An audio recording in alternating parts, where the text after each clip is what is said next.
আসসালামু আলাইকুম প্রিয় দর্শক, দেখেন এটি সেই নদীপথের জীবন।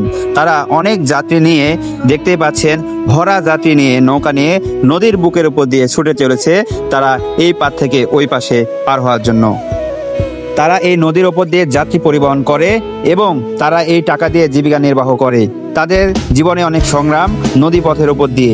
প্রত্যেকটি মানুষের থেকে তারা 5 থেকে 10 টাকা নিয়ে থাকে শুধু এই ঘাট থেকে ওই ঘাটের পার করার জন্য।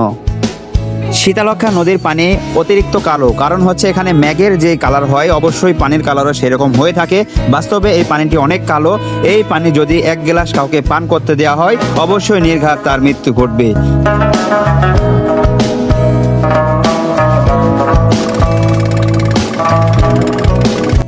এই ঘাটে দেখতে পাচ্ছেন এখানে 50টিরও বেশি নৌকা রয়েছে। এই নৌকাগুলো এই পাশ থেকে ওই পাশে পার করে শুধু 10 টাকা এবং 5 টাকার বিনিময়ে। তো সারাদিন তাদের এটাই কাজ এবং ভরা নদীর ওপর দিয়ে যাত্রীগুলো নিয়ে যাচ্ছে দেখেন। আর নদীর ওপর ভেসে চলা যাত্রীরা খুবই আনন্দ উপভোগ করছে। আমার ভিডিওটি যদি আপনাদের ভালো লেগে থাকে অবশ্যই সাবস্ক্রাইব এবং ফলো দিয়ে পাশে থাকবেন ইনশাল্লাহ।